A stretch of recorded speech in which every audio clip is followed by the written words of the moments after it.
Hey everyone, welcome to another edition of the Final Down NFL podcast with me, Jim, Finn, and Punk Raider. We're here to talk about NFL and boys. Merry Christmas. How are we doing? Merry Christmas, chaps. It's Christmas. Christmas Apparently, so week. I've been told. I'm Yeah, not allowed to be a Grinch this year. I'm under strict instructions. you look like Father Christmas 11 months of the year. Well, yeah, exactly. This is the one time where I can get away with it. Welcome, guys, to the review of Week 16 of the NFL season. We've got some games to go through. There's one game we haven't got to yet because it hasn't been played yet. So by the time you listen to this, it will have happened. So We could always do a Yeah, you're review. We could do a preview, but go into the depth we do in the reviews as well. we'll cover it off tomorrow when we I was do going our to say picks. you'll notice our timelines are a bit skewed for the next couple of weeks, I guess. Not easy to herd cats around at the best of times, but I mean, even who in worse the when it's family NFL around. thought it was a good idea to put games on Christmas Day? I mean, Not come happy. on, man. Not happy about this, but there we go. How are we supposed to podcast when there's So I games don't on think of Christmas us. Day? They not realize we have families that will just hang us. Games on It should Christmas be the number Day, one commercials priority. on Red Zone. You know, It's all gone to pot, boys. It's all gone to pot. But yeah, we've still got 15 games to go through. So that's why we're here. Thank you for joining us. We start every pod review with the first game of the weekend. That was last Thursday night, and that was the Broncos at the Chargers. I know this was a game of two halves, but the game pitched from the one in control, the Broncos, to the home team Chargers at the end of the first, as the Broncos looked to punt out the first 30 minutes up 21-10. When Tremont Smith knocked into Darius Davis trying to make a fair catch, it allowed Cameron Dicker to convert a 57-yard fair catch kick for the first time since the 70s. Like the Jonathan Taylor drop the week before stunned the Colts, this move seemed to stun the Broncos. Sean Payton sweating on the sideline, likely called Bounty Right 10, as Justin Herbert managed to avoid any real injury from Justin Stranad on the quarterback slide. And Herbert moved LA for 3 touchdowns on 4 drives to take the lead, including an incredible 2-point conversion by Josh Palmer. Both can still make the postseason, but it's got a whole lot harder for Denver. Final score was the Broncos 27, Chargers 34. Just on this, Mm. I read and I saw the stuff about the free kick, but it's still not registered. So can one of you two wise chaps please dumb it down for me? if you catch a ball on a fair catch, you are allowed to take a shot at the field goal from where you caught the ball. Is about the simplest way of Okay. putting it. Yeah. Um, Most people won't do it because obviously most punts end up, deep inside your own half, etc., etc. Mm.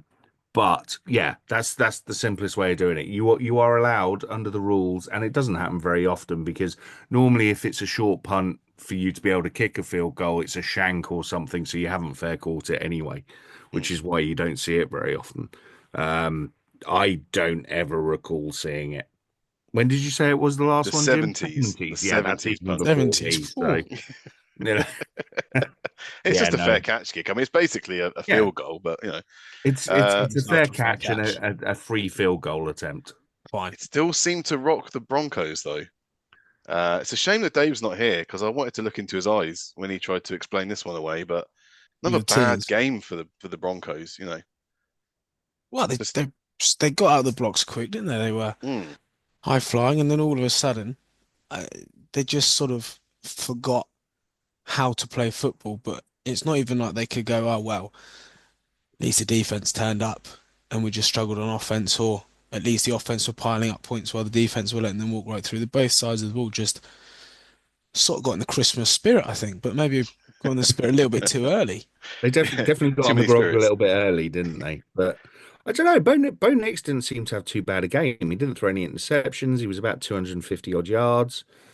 Yeah, it was very weird. I don't know if It's they thought they had enough and took their foot off and thought, oh, we'll be all right. And then neither side could just get back on it, or whether actually, I think probably what's a little bit more relevant is the Chargers actually made some really good adjustments, and actually the Broncos just couldn't react to it.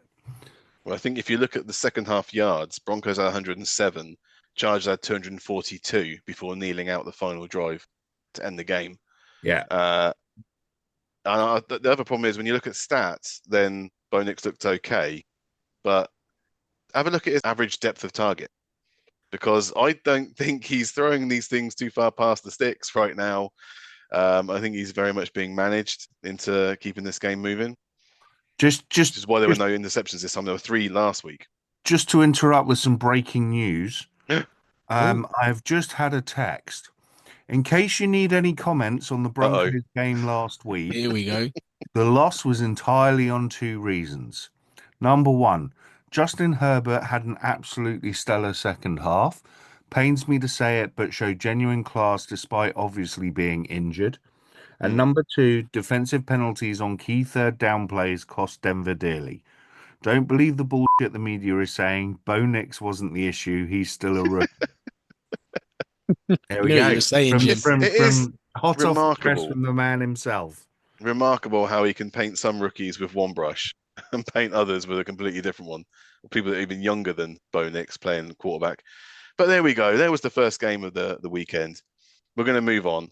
And now we can do whatever we like. So I'm going to pick the Texans at the Chiefs.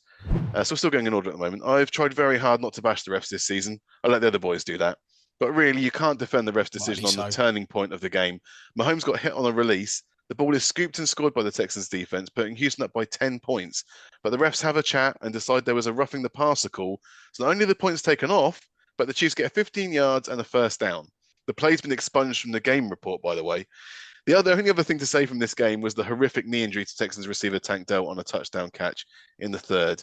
The final score was the Texans 19, Chiefs 27. So do you finally now see our point about the refs? Tuck rule 2. I'm just saying that one's indefensible. And the problem is, what about it's the now other being weeks? expunged. I can't find it in the play-by-play either. It's gone. If I hadn't watched it live, I wouldn't know it happened. No one's talking about it at all. No one's mentioned it. It's absolutely insane how little any of the media, NFL Network, ESPN, anybody, no one is even mentioning it. It's almost as if the NFL have said, if you do, you'll be in big doo-doos.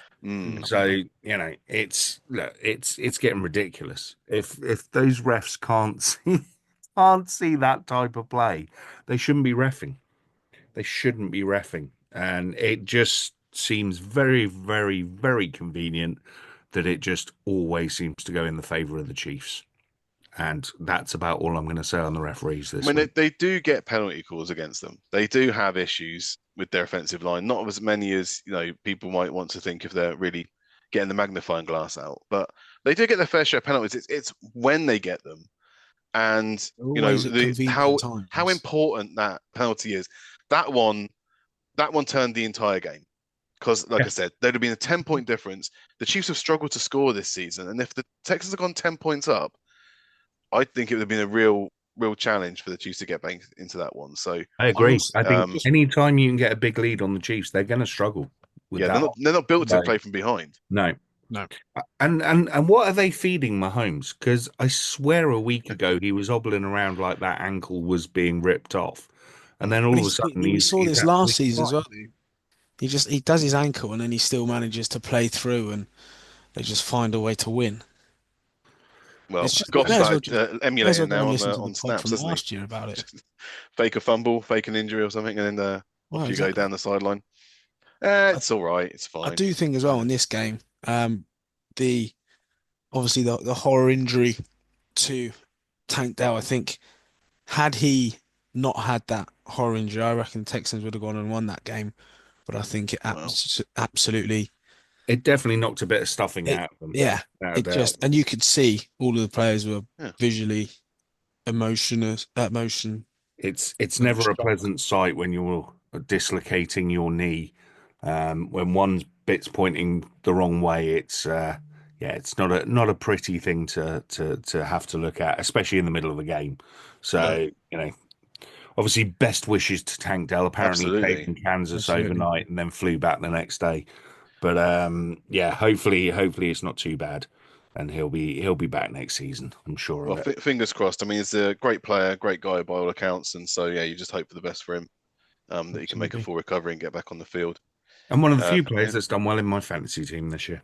Yeah, he was doing all right for mine as well. Yeah. Anyway, let's move on. I'm going to actually keep it in order at the moment. I'm going to do the Steelers at the Ravens. This one hurts. We could afford to lose away to the Eagles, but having our worst performance of the season to allow the Ravens into the playoffs and to tie us on record isn't good. When you're missing your biggest defensive weapon, you can't afford to make mistakes. And Pittsburgh saw Russ fumble 5 yards from the end zone, and Marlon Humphrey snag a pick six just 2 plays after Minka Fitzpatrick had picked Lamar in the red zone. Derrick Henry was allowed to pick up steam, and he ended the game with 162 rushing yards. The final score was the Steelers 17, Ravens 34.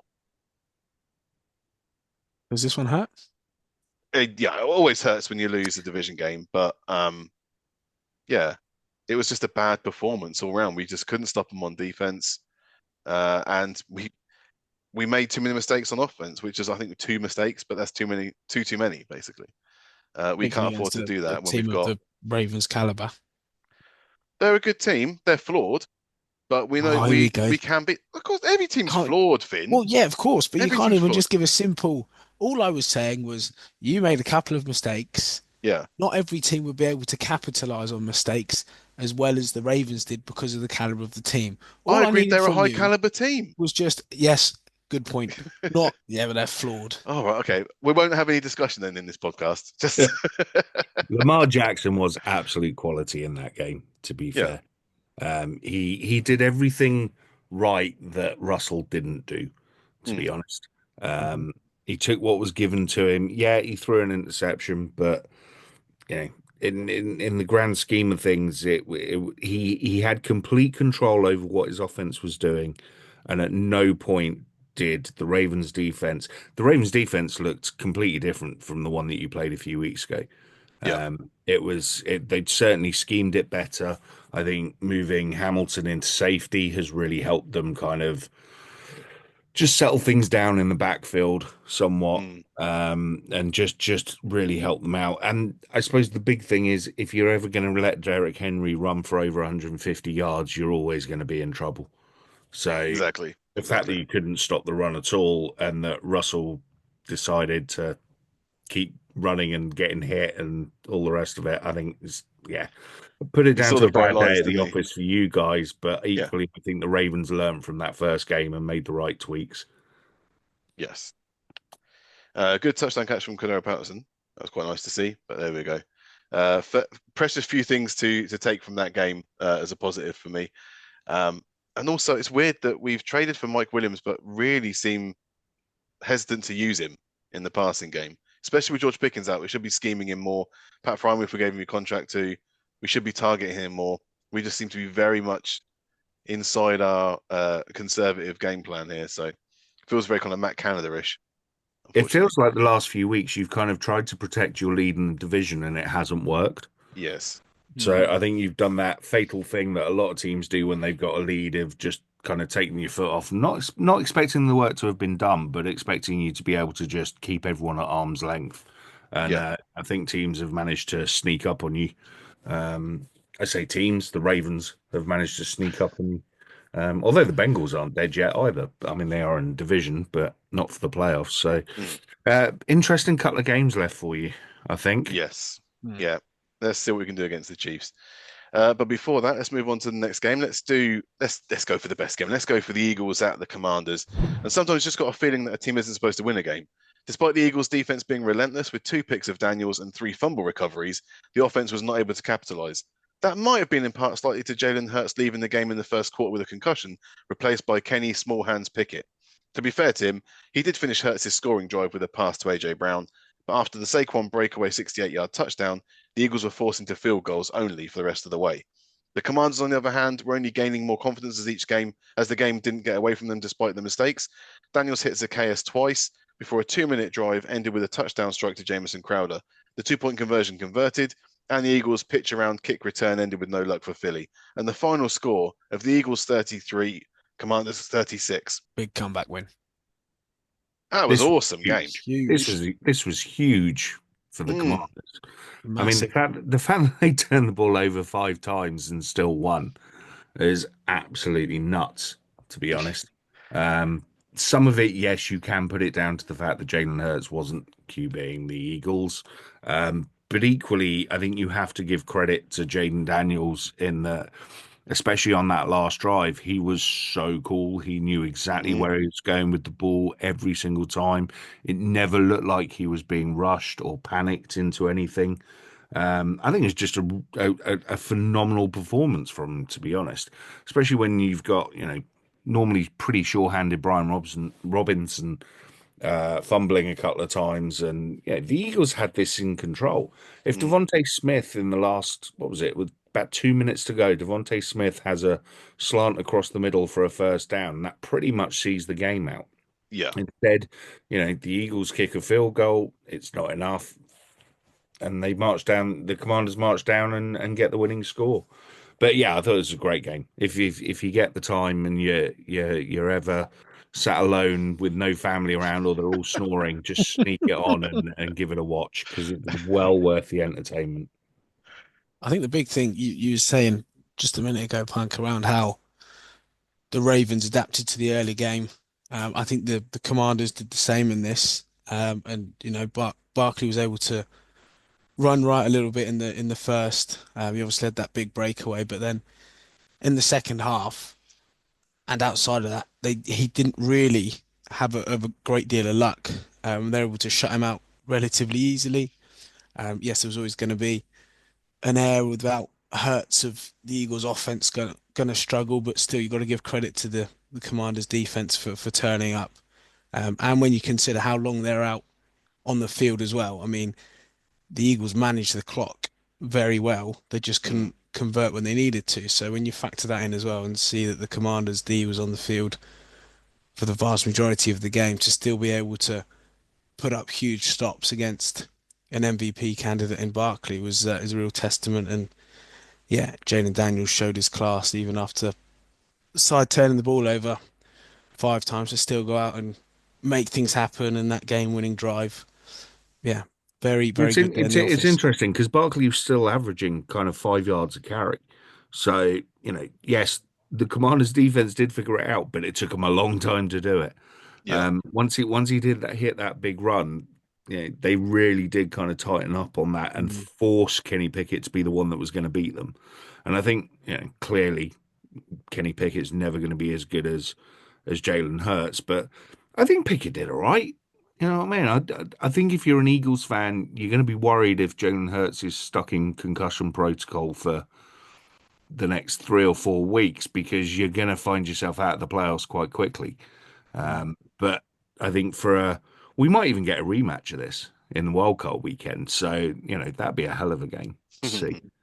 But yeah, Yes. I think Eagles fans just have to hope that comes back sooner rather than later. I was a little bit unfair on Pickett because obviously, you're thrown into the game. You've done no practicing. You've come in cold. Like I said, you managed to finish off that first drive because it was good field position. But after that, it was the longer the game went on, the Commanders just grew in confidence because they should have been smacked up. They should have been tucked up away. That game should have been gone away from any chance of them getting Down back and into out. it. But no. And I think another thing got to look at quickly is the offensive line only giving up 1 sack for Jaden Daniels after giving up 8 last week against the Saints. That was a massive improvement, and that really Yeah. helped him. Despite all the pressure, he was able to still get the ball out just in time and feed his receivers. So, yeah, great performance by the Commanders. Let's move on to another great game, and that was the Cardinals at the Carolina Panthers. And what's that? Another island win for yours truly? Oh, it might have taken overtime to see the Cardinals season done, but the Panthers got their third home win of the season, with Bryce Young making no mistakes and Chuba Hubbard being possibly more unstoppable than James Conner on the other side. Both running backs were putting up numbers. Scrimmage yards for both exceeded 160, and though Hubbard had 2 touchdowns to Conner's one, Conner also didn't finish the game after a hip drop tackle in the third quarter. Kyler Murray had 1 pick and 1 fumble, but neither were punished for the Panthers, who needed to get used to the feeling of having the lead if they want to win games a bit more comfortably. The final score after overtime was the Cardinals 30, Panthers 36. Bye bye cards. I bet you're You're a going happy about this boy. one, then, Finn. Absolutely. Mm, I did. I really enjoyed this from the Panthers, and not for the obvious that the cards are now out, um, but mainly because the Panthers ultimately they got nothing to play for anymore apart nothing to from lose. pride. Got nothing to lose. So Mm, the fact that they've gone out there and there was an element of playing free. I felt mm, that they were just there, just going to play football. Doesn't matter what happens. but the fact they went out made things happen, and they weren't playing a bad side in the Cardinals. No, You saw sort of a blow for blow element to the game. But I thought Bryce Young had another cracking game. He's really found his feet these last few weeks and sort of cemented his position long term, particularly after the few question marks that were floating around sort of mid-season. yeah, Um, and yeah, they just seem to be finding something now, Panthers. But unfortunately for this season, it's just a little, too late. yeah, It's interesting actually because this felt very much like that Tampa Bay game the other week for the Panthers. That again they took to overtime, but unfortunately lost that one. mm, It to me, I thought when the Cardinals kicked the tying field goal just to take it to overtime, I yeah, just figured the Cardinals would drive down the field and that would be it because the Panthers would be like, it's overtime, doesn't really matter. But no, they that was a really interesting overtime period as well because it looked like the Cardinals were starting to drive, and then all of a sudden they just couldn't get out their own way, and just kept getting penalties and taking penalties. I think they ended up on like 4th and 28 or something. So yeah, it was something nuts, and it was like just off the back of that poor punt that the Panthers managed to just get Chuba Hubbard going, and like we say, any of these big strong running backs that go into the fourth quarter and overtime, defenses are tired. They can't tackle people like that at that point. So, yeah, no, well done to the Panthers. I think they do have a nucleus of a good team. They really do, but they just need to give Young a few more weapons, make sure he's better protected next season. As for the Cardinals, look, we've said all along it's probably a year or two too early. They're an entertaining team. They're a fun team to watch, but ultimately, if you can't put the points on the board and you can't stop people, you're not going to make the playoffs. Especially when you've got NFC North teams all in double digit wins. So yeah, it's a good learning year for them. And I think the Cardinals will certainly be an interesting one to watch coming into next year. Let's move on to an AFC South matchup then of the Titans at the Colts. And Dave called it. There had to be a response from Jonathan Taylor after his game-killing drop last week. While 218 rushing yards and 3 touchdowns in this game was the real difference. Of course, Anthony Richardson played his part too. A touchdown pass to Josh Downs and 1 rushing touchdown. There should have really been 2, but for an incorrect ruling on the field. Mason Rudolph was doing his pocket pass at best, and there were good strikes to Calvin Ridley and Nick Westbrook-Akine, but there was also 3 interceptions. 2 brought in by Kenny Moore. The Titans closed a 23-point gap to 8 in the fourth quarter, but Richardson moved the chains to leave just 10 seconds and an impossible task for Tennessee. The final score was the Titans 30, Colts 38. I blinked during this game. So at 24/7, I kind Yeah. of just stopped paying attention to it. And the next time I kind of Rightly noticed so what as was well. going on, it was I think it was tied at 30. And I was like, what the hell happened there? Now, obviously, because we're recording earlier, I haven't had a chance to go back and watch it. So Okay. be interesting to see what happened in the second half. But yeah, the Colts look great first half. I mean, Jonathan Taylor's absolutely destroyed me in my fantasy semi-final. Yeah, I was against him as well. Taking it away. Yeah. We're the same person, Punk. I was against him as well in one of my leagues. It was just like, oh no. It's I had Devon Archer and it made no difference. so annoying because Taylor's done pretty much not a lot all season, and then get to your bowl semi-final and all of a sudden he's throwing Turns up. 48 Right. points or something. It's like, how am I supposed to compete with that? Anyway, no, he did phenomenally well, but this seems to be a thing with him. It's like when there's nothing to play for, he seems to play really well, but it's what happens the rest of the season that for me hangs a question mark on him. I think he's a phenomenally talented runner, but when you're 24/7 up at half time, you should be able to control the clock with that running back and see the game out. So That's the yeah, thing, I've got to go back and watch second half. they had so many rushing yards, didn't they? They were just in absolute control of it Mm. and in control of the game in every possible way. And then the fact that this ends up 30 to 38 is ridiculous because we see it every week that teams go up by 2, 3 scores and they take their foot off the gas and why wouldn't you? But this was them just completely stopping and just sort of allowing the Titans right back in this. Um, and yeah, I mean, they turned it on again when they needed to, and they sort of Richardson had those moments just to move the chains again and kill the game off. But this game should have been done and dusted way earlier than it was. Well, you got to remember they came off a really horrible defeat last week to the Broncos, and this is their highest points total as well of the season. So they haven't reached 38 yet until now. I think it was a good performance. I think yeah, you're right. They took their eye off the ball a little bit as the game stretched out. 15 points for Tennessee in the fourth quarter compared to nothing for the Colts, but they held on. They were the better team. They deserved to win that game, so it was just nice to see. They got a win because they precious few this season, not as many as I thought they were going to get, and yeah. But there we go. It's encouraging signs moving forwards. Let's do some paddling, boys. It's been ages since we did paddling. Oh, love a paddle. So we've got so many this week as well. First up, let's do the Giants at the Falcons. Yes, the Falcons beating the Giants is not news. The only story was how would Michael Penix do in his NFL debut? Well, the word the commentators kept using was poised. I think that's fair. 202 passing yards and 0 touchdowns isn't great on paper, but he was cool under pressure and kept the offense moving. Bijan Robinson got 2 scores, and he had Kyle Pitts to thank for the interception that goes against his name when it should have been a touchdown. The final score was the Giants 7, Falcons 34. It's a paddling. What a surprise the Giants lost. Well, that's what you're supposed to be doing when you're going for the number 1 pick. Some other teams didn't get the memo, clearly. Yeah. But, some other teams just dropped the ball on that, didn't they? Giants getting smashed. Must be tough.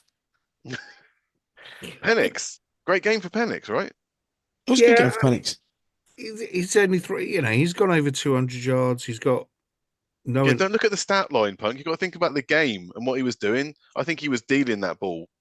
He was really good under pressure. He is, I agree, but then he is playing a team that is genuinely not trying. That's on the curve, obviously. Yeah, we've got to wait and see what he does next week. But it was the easiest way to put someone into. It was a lovely way in, wasn't it? It's a great foot in. If there's a team you want to play this season to give your new quarterback a taste of the NFL, you probably couldn't have picked a better game. This was the perfect weekend. Not for a proper taste of the NFL. They've got the Commanders next week, so well, yeah, it's a better test for them. That's not going to be quite so easy. But you know what? At least it's encouraging because the worst thing could have been if Penix lost this game or played terribly, and then you're like, well, we've paid Kirk Cousins a king's ransom. And we've just drafted Penix at number 8, and we can't do anything with either of them. We've got no trade clause on Kirk. The simple thing to do is you keep Cousins for next season anyway, and just have him as the backup, and assuming that Penix moves forward. Now, there's nothing to say that after one game, Penix is going to be the answer. You certainly need a bigger sample size to make that determination. But look, at the end of the day, they're going to pay Cousins regardless, whether he's there or not. So you might as well have him there in the building, if nothing else. At least Kirk Cousins isn't a prima donna quarterback. He not toxic. No, exactly. He's not gonna suddenly be throwing his toys out the pram and refusing to help Penix or anything like that. So, or at least he doesn't appear to be that way. I don't know him personally, but yeah, maybe behind closed doors. Yeah, you never know. But yeah, I think you just keep Cousins. You see what you've got in Penix the rest of this season. He will have some tougher tests, and see going into next season where you are. Sensible play. Next one then, let's do the Lions at the Bears, and no revenge game for the Bears over Detroit as the Lions sweep Chicago a lot more convincing than their last meeting in week 13 that led to Matt Eberflus getting the heave-ho. Only 2 passing yards between the 2 quarterbacks. Goff with 336, Caleb with 334. No picks in this game and only 2 sacks for Caleb behind that historically porous offensive line. But while you couldn't separate the passing, the Lions had more than double the rushing yards as Jahmyr Gibbs continues to produce even without his knuckles partner in David Montgomery. He had 109 rushing yards and a touchdown as the Bears never really mounted the comeback they'd almost completed in the first contest. The final score was the Lions 34, Bears 17. That's a paddling. I mean, this was over by halftime, let's be honest. Detroit is one of those teams that don't let up. So as soon as they're 2 scores up, that's it. You're done. Especially when you're an offense like the Bears that's ponderous and not really going anywhere quickly. I thought the big thing for me in this game was the fact that Jahmyr Gibbs proved he could carry the load. Mhm. I think going into the playoffs, that would have been a question if Montgomery wasn't there and if Gibbs had only managed, outside zone runs. But he proved again in this game that he is really an all-purpose, all-down back and is quite comfortable going through the tackles as well.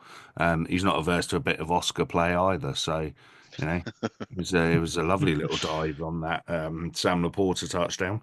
Why are they wasting these trick plays on like a Week 16 game in Mate, Chicago? if they're wasting these on Week 16 games in Chicago, imagine what they've got locked away for the playoffs. Yeah, It's going to be probably got something. immense. Did you hear Goff after the game? They asked him about it, and he said that Ben Johnson asked him if he could purposely fumble the ball and recover it and then throw it. And he was like, "I'm not sure I can get away with doing that." Bit too risky, that one, I think. Yeah, That's very I like the high idea, but Guy's a psychopath. Honestly. Anyway, yeah, let's move on. Let's go to the other AFC North matchup, and those inept Cleveland Clowns. Dorian Thompson-Robinson got a full run out with Jameis Winston still injured. Dorian was trying, bless him, but there was nothing to throw out anymore except tight end David Njoku, who was questionable to start this game. Jerome Ford broke a 66-yard run and got a touchdown, but the extra point was missed. Just to remind you that you are watching the Browns. Make no mistake, the Bengals would have still lost this game to a half-decent team, which the Browns are not, as the Bengals defense kept giving them gifts, but the Browns could never capitalize. The final touchdown by Jamar Chase was on a free play that moved him over 1,500 receiving yards for the season, a franchise record. The final score was the Browns 6, Bengals 24. oh, you better believe that's a bad one. Exactly like you said. Had Bengals played a decent side, they'd have struggled because they never seem. I don't know what it is. They just can't. They're not able to get both sides of the ball working together well in a game. It's always one side that carries the other. And fortunately, in this game, it's the offense. More often than not, it's the offense. But yeah, when you're playing the Browns that haven't got their starting QB, which is an argument potentially better not to have him anyway. But when you're playing the Browns, then your defense can afford to not be at the races because you know that the offense can go and overpower them. But yeah, another team, this is a very different story in a very different game. Oh, this Bengals defense is trash. There's nothing to it at all, apart from Brain's gone. Defensive end. Hendrickson. That's it. Apart from Hendrickson coming off the edge, they've got absolutely nothing. And I still can't quite believe that the Bengals are still alive in the playoff. I mean, it's unlikely, but they've currently got the same record as Miami and Indianapolis. So, they're only a couple of games back on the Broncos and Chargers. So it's going to be an interesting one if they do manage to win their last couple of games. Look, they should beat the Broncos next week. And then they've got the Steelers in Pittsburgh. I don't know. I think there are 5 games they've scored over 30 points and still lost. That's very true. I mean, I don't think the Broncos can put up 30 points. I think it's in their contract. Yeah, but it's whether the Broncos defense can keep them down under 30 points. That'll be the thing. Let's just see. They've scored over 30 points. 1, 2, 3. Oh, he's scored a few times. 4 times, I think. Scored against the Raiders, the Falcons, the Browns, and the Colts. And the Ravens twice. They've got over. No, I'm talking about the Denver scoring over 30 the Denver points. scores, yeah. Yeah, I don't know. I don't know what to think about the Bengals, other than, Joe Burrow and Jamar Chase are really, really good at their jobs. But ain't enough. Ain't enough. Yeah, there's only so much they can do. It shouldn't be enough, but it might just wind up being enough. Because, it depends, doesn't it? Who's going to start resting players in week 17? Anyway, we're not there yet. No. Let's wait and see. Let's move on to another paddling, I suppose. Let's do the Rams at the Jets. 2 of the oldest quarterbacks faced off in the Meadowlands, and it does feel like the Rams are playing to their opponents this season. They put 44 points on Buffalo 2 weeks ago. Then they only scored 12 against the Niners, both wins. But it happened again in this one, where the Jets had no rights to be in this game going into the second half. It fell to the Jets to press the issue. 2 turnovers on downs, a fumble by Rodgers, a missed 50-yard field goal, and then a muff punt return to see the Rams close it out and remind the fans not to get any hopes up. The final score was the Rams 19, Jets 9. That's a paddling. Jets did a Pittsburgh, didn't score in the second half. That's not a Pittsburgh, mate. It happens far too often to be a Pittsburgh. That's a Pittsburgh. Right. That's definitely. I like this. It's a Pittsburgh. I mean, it hardly ever happens to Pittsburgh. We're more likely to score in the third quarter, actually. But anyway, carry on.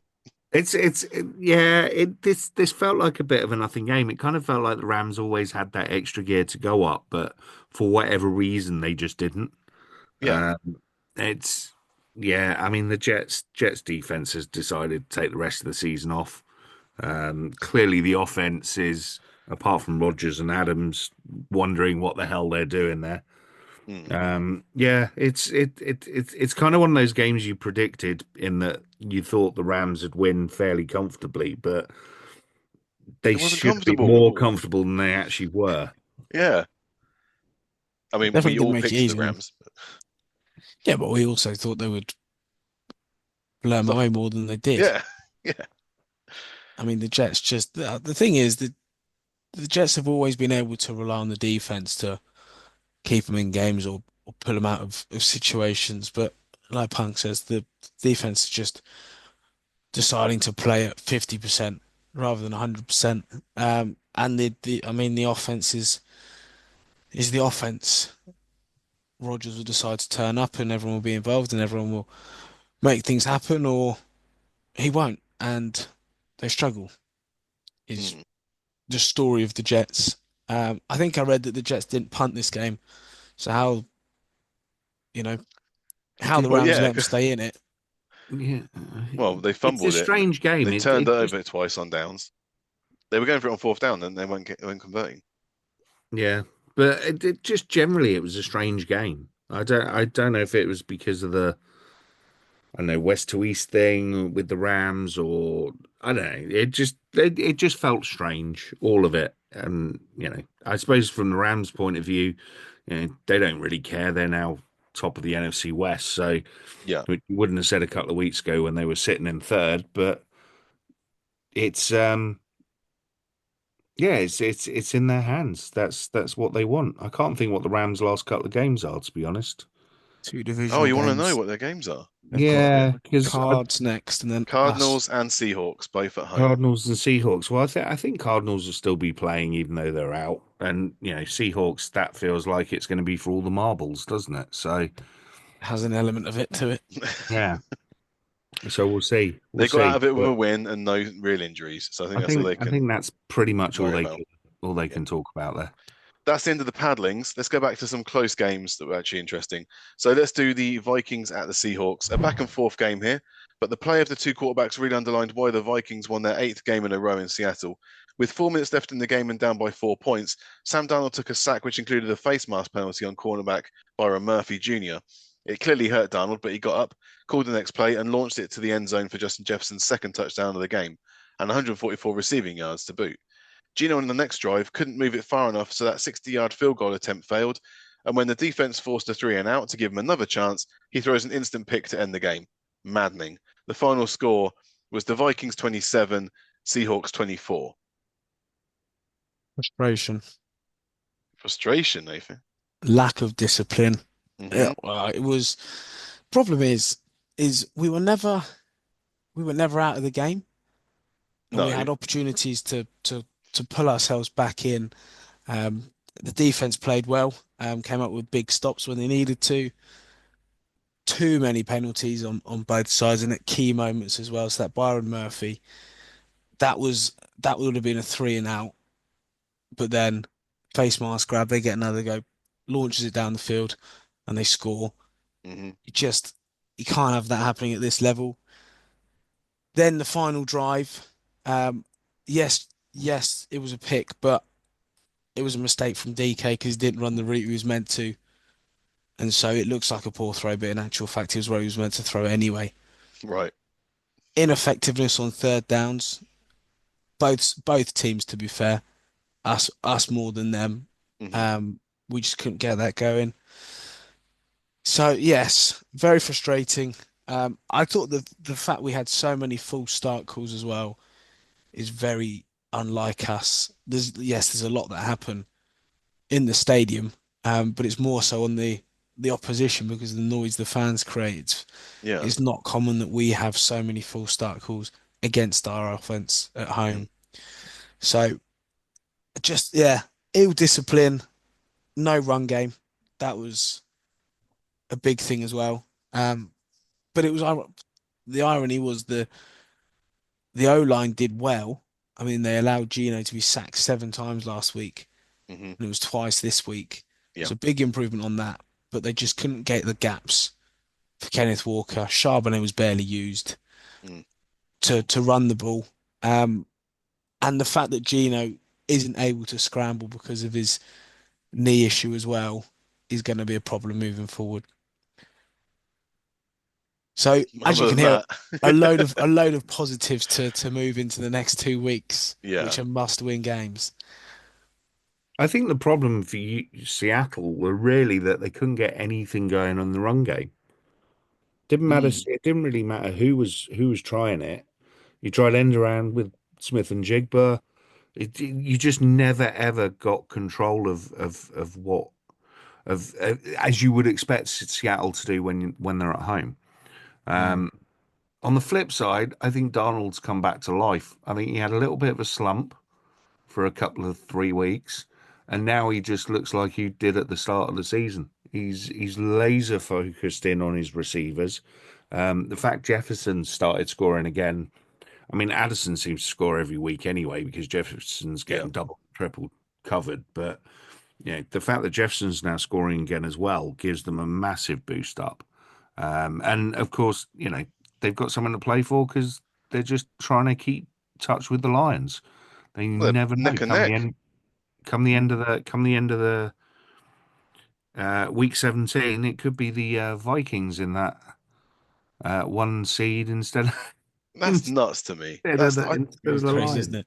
I don't know about you guys, but I still can't take them seriously because they're still the Vikings and postseason doesn't I suit don't them. think you have a choice now. I think you really have to kind of put your Viking bias behind you I'm and go, trying, but actually, it's you so know what? They're difficult. just a really well coached, Yeah, really outstandingly performing team.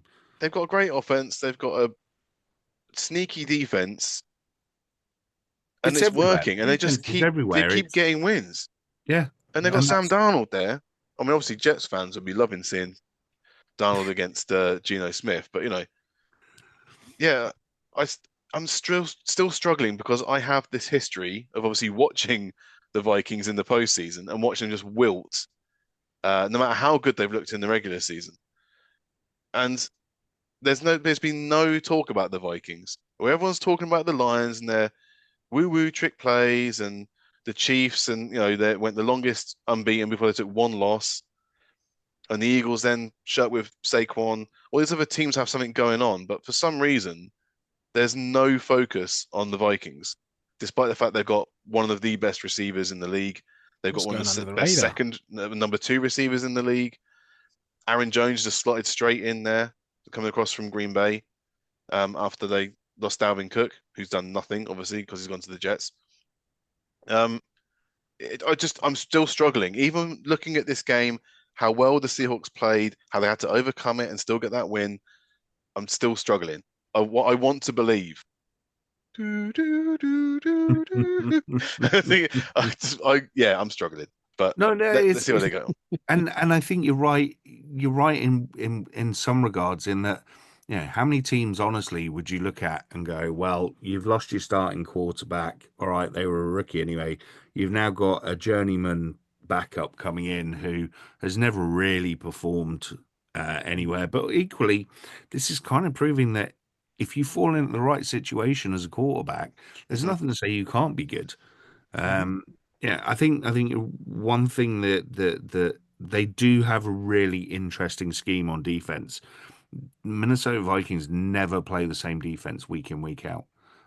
There's always wrinkles to it. There's always someone moving or creating pressure that shouldn't be moving.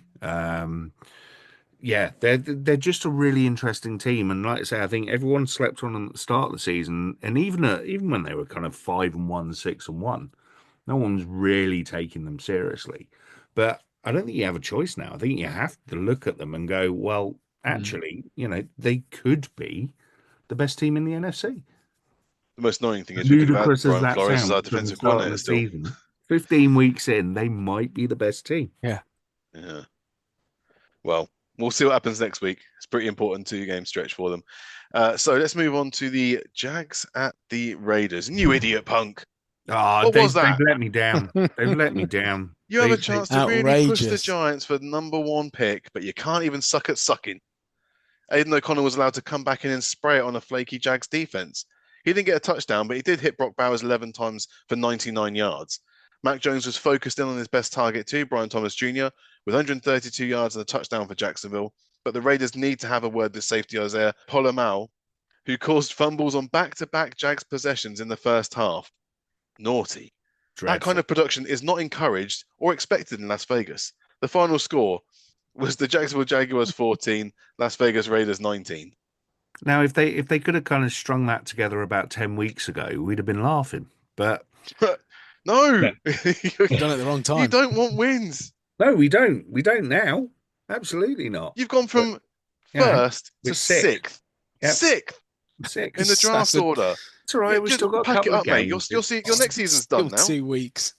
We're fine. Don't you worry about it. Next couple of weeks, I'm sure someone like the Patriots and whoever. You're going to be a bloody Vikings fan next season. Although after 3 weeks. Hang on a minute. I'm thinking about it. We got the Saints next week, haven't we? We might even do ourselves even more damage. Yeah.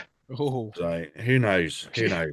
that would be You very needed the Raiders. top 2 pick. You need to have any chance. You needed the top 2 pick. And it's gone now. No, we're fine. We'll be fine. Don't worry. Don't worry. You've never been fine. Worried. You've never been fine, Barry. Stop unduly never worried. Look, we're still. Look, at the end of the day, it kind of proves that we are a half decent team. We're just really missing a quarterback. You beat the Jags.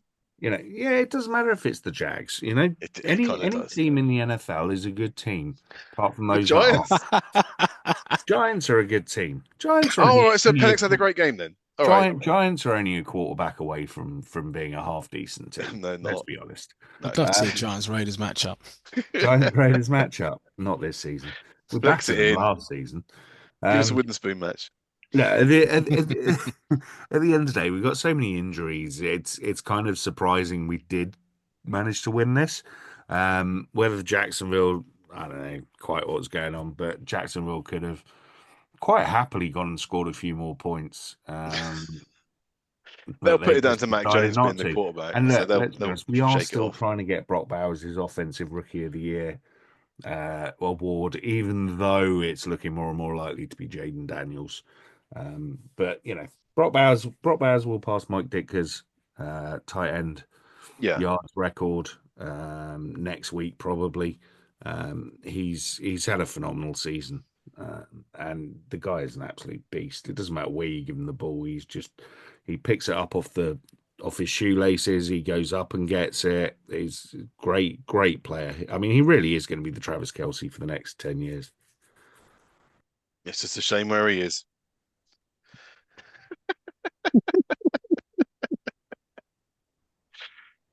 He'd get my second vote. If I could vote for 2 players for Offensive Rookie of the Year, I think after Jaden, he would definitely be my second vote. He's definitely. I think even you, Punk, you'd have to. He's a tight end. He's never going to win it in a million years. So it's just a shame. It's just nice that enough people are making a noise about it now that he is actually starting to get recognised for the season that he has had, even if he doesn't win the award. Let's move on. We've still got 3 games to go. If you want to be the NFL MVP favourite, it's a good idea not to get outplayed by a rookie in your own house. That's what just happened to Josh Allen against Drake May and the Patriots. New England were leading by a touchdown at halftime after Allen threw a pick in the end zone. New England must have been reminded of the script because they were atrocious in the second half. A pick in the Bills' end zone, 2 fumbles, including 1 return for a touchdown by Teron Johnson. It meant that when the Patriots had 1 last touchdown to Hunter Henry with a minute to go, the Bills just had to run down the clock to get the win. The final score was the Patriots 21, Bills 24. I know the score was 24-21, 21-24, but I really don't remember anything about this game. It just seems to have passed me by. What? Well, talking of that, actually, I should scrub off the interception for Josh Allen because sounds like the broadcast did. They called it, what was it? An arm punt. An arm punt? What? This is a new one. Explain that to me. Yeah, they tried to take it off being an interception. They tried to say it was an arm punt because it was basically a launch into the end zone on like a 4th down. So it was the same as a punt. So it shouldn't count as an interception. That's what Dan Orlovsky was saying. Oh, Well, if they'd had any, The if they'd had any the sense, they'd have glazing knocked for it down Josh as an Allen's incomplete and would have taken over back wherever the line of scrimmage exactly, was. So, exactly. yeah, Yeah, so shot it's a themselves in the damn foot. interception, all right. They were bad in this game. They clearly overlooked the Patriots and thinking, it's an I easy win, boys. they definitely went into this game thinking we're at home. It's the Patriots. We can just coast in this. Don't need to have a big week. Keep everyone fit.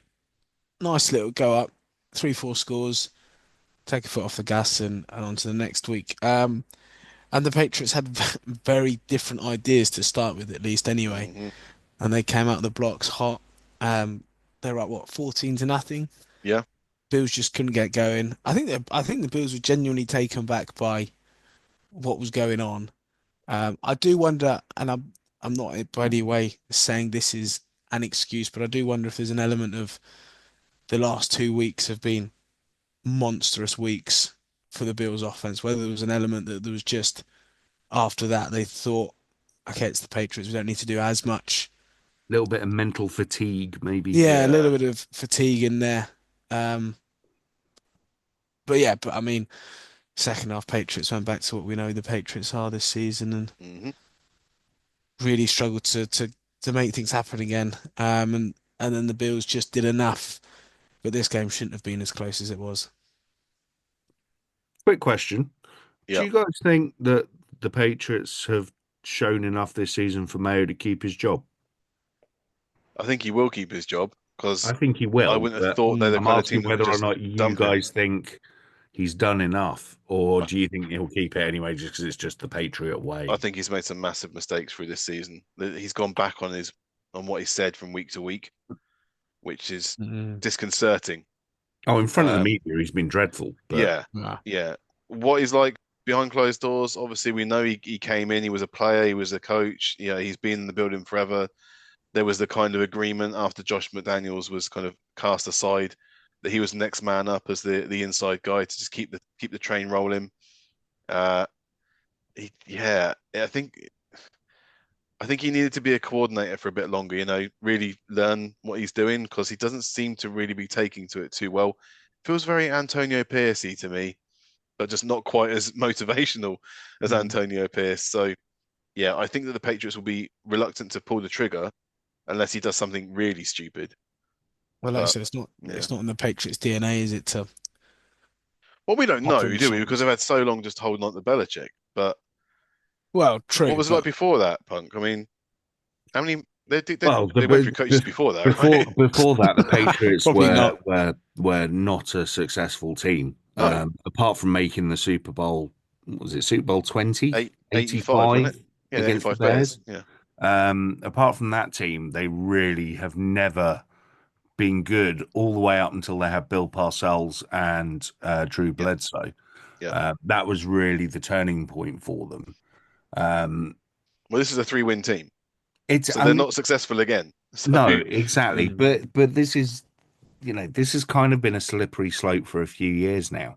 I feel, mhm. Mm. even when Belichick was there last sort of 2-3 years at least, you could see that he wasn't putting the squad together, he wasn't putting the team together, and that's all kind of come to fruition now in that they've got the odd piece like Ramondre Stevenson, Drake May again. Looks like will be a decent piece. But apart from that, they the thing with those early Patriots teams with Belichick's was that they didn't have stars as such. It was always people that had failed elsewhere or had been brought in for a specific role. Uh, no name defenses a lot of the time until sort of Seymour and Vrabel and co started making names for themselves. They weren't really that highly regarded. So I think it's an interesting one. I think with Kraft getting older as well, I do Yeah. wonder whether or not, and he's going to be sitting there in Jerry land, isn't he? Going, well, I want to win now as well because I'm getting on a bit. So whether he pulls the trigger or not and goes someone a bit more experienced and maybe I don't know Mayo goes somewhere else or goes back to a coordinator role, I don't know. But I think at the very least they need to get him some media training Yeah, I because was just looking Would back at their would be a good previous start. head coaching tree. Obviously, Pete Carroll, then Bill Parcells for going backwards. Dick McPherson went 8-24 as a coach. Rod Rust 1-15. Don't remember Rod Rust, if I'm honest. Raymond Berry, that was in 1990. Rod Rust. Raymond Berry, he had a few years there. 48-39 record, not bad, including the Super Bowl, obviously. Yeah. Yeah, but that's it. They You've didn't hold on to gone their back to coaches the for that mid long. 80s. Yeah. Apart from 1960 was their first, Lou Saban. But apart from those Belichick years, the Patriots have always been kind of not a laughing stock. I don't think any team in the NFL is truly a laughing stock, but they were never a team that would. There's no mirrors in there, are there, Punk? In your room? What you mean with like 3 Super Bowls? Right? Yeah, no, we're fine. Don't you worry about us. I've seen. Bar you sat there, Jim. Sorry, Punk. I interrupted that. That was You very did. I've lost my flow. Sorry. Don't worry about it. No true laughing. They weren't a laughing stock. Oh yes, no. The Patriots were always one of those teams that, they'd get 4, 5, 6 wins a season. And obviously, we're not talking about 17-game seasons, but no, when it was 12, 14-game seasons and what have you. But they were never a team that ever threatened in the playoffs. They would make the odd wild card game, and that'd be about it. Yeah. I mean, but having said that, the Packers were like that for a long time as well. Before they got Brett Favre, success. The Packers were Bart Starr before, but that's going back to the 60s. It was a lull. That's a long, long time. Let's get out of memory lane. Let's go. We've got 2 more games to do here. So let's do the 49ers at the Dolphins. Some of us could see that the 49ers are done this season. Question marks must persist over the quarterback as Purdy looked pedestrian again in this loss. The stats might save him, but there are so many tip passes and throws just die in the air that I don't know what Shanahan and Lynch decided to do this offseason. A team that have paid their quarterback, that plays great when everything else is perfect, managed to stay in the playoff hunt, thanks largely to leaning on their running back, Devon Achane, who had 170 scrimmage yards and a touchdown. The game got away from the Niners in the second half, and after Purdy threw a pick to Kader Kohou, Achane punished them with a 50-yard score. Final score here was the Niners 17, Dolphins 29. Beautiful stuff. At least for some positives from this week. Yes. I'd like to know how many people had 49ers not making the playoffs on their bingo card for this season. Well, I thought they were going to struggle. I thought they'd be all right. I honestly thought they might make win it, the division, but I didn't see this sort of drop off. I didn't see this. I saw a drop off, but not this big. Yeah, this is off the charts. This is. I think this game as well sort of summed up their season. It was just scrappy moments, turnovers, things not sort of quite working out. And they're at the point. You look at they are a team with a lot of starters out, with sort of significant injuries. But when you factor in the team as well, and the fact that in the off season they've got so much uncertainty around the free agency contracts, whether they're going to be extended or not, you don't watch them and go, that's someone fighting for a new contract or a big extension. They just it just looks to be pedestrian. Mm-hmm. And when you should see, and you see it every year, teams that are out of the playoff contention still have good games because there's people there fighting for a contract or fighting to put their name out so someone else can come in and pick them up. But there just seems to be none of that from the Niners. I think the Niners kind of swallowed their own hype a little bit. I think they just assume that because they've got Debo and Kittle and all this embarrassment of riches on the offense, that they would just automatically be okay and win enough games to not worry about it.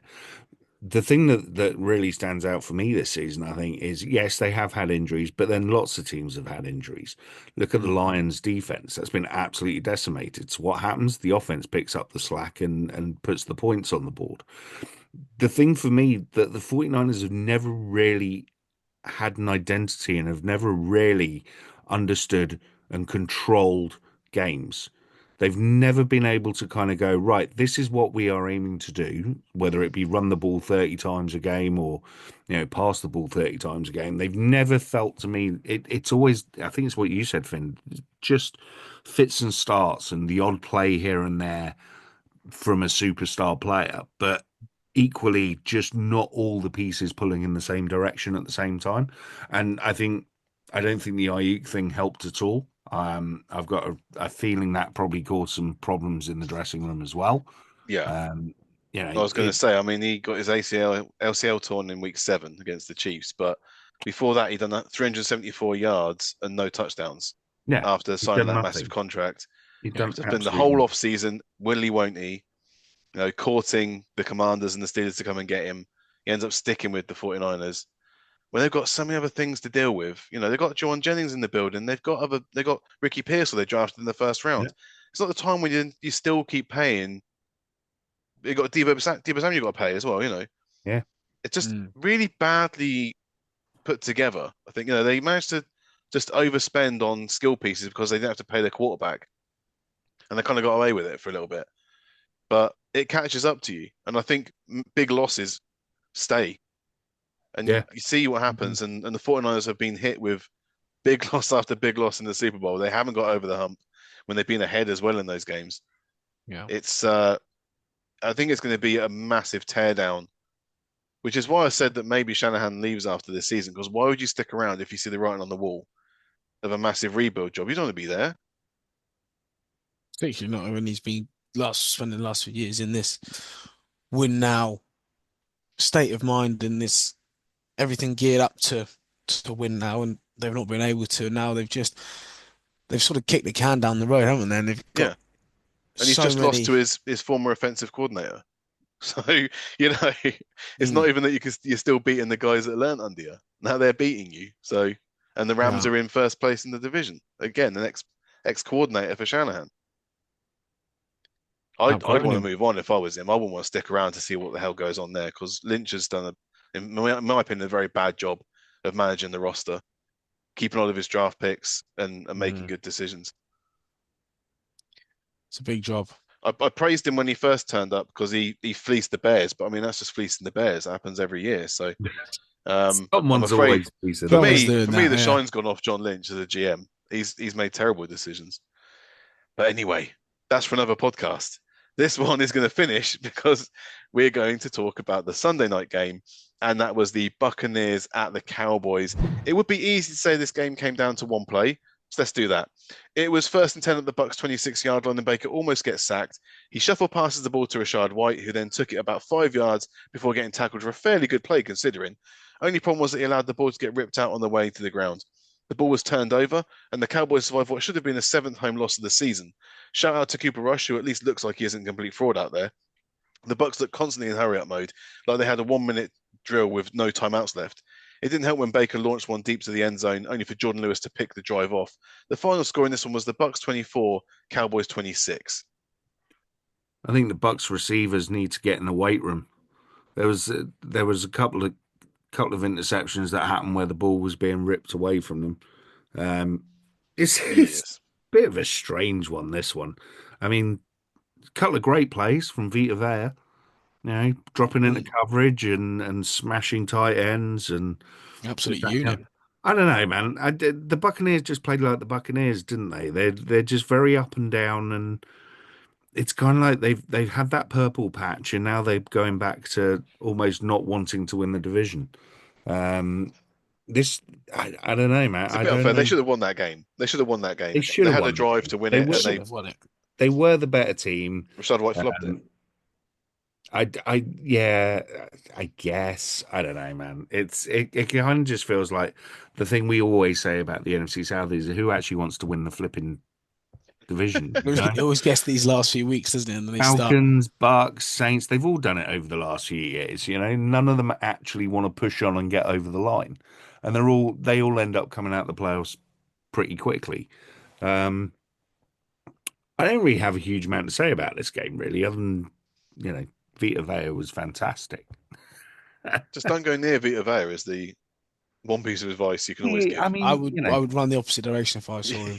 That's for sure. The fact that you've got a 300-pound lineman that's athletic enough to be able to drop into coverage and play the way that he was playing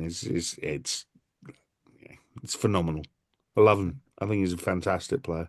Well, there we go. That is week 16 done as far as we can do, because the Saints and the Packers play tonight. We think we know how it's going to go, but you never know. Never know in this game. Never guess in this world.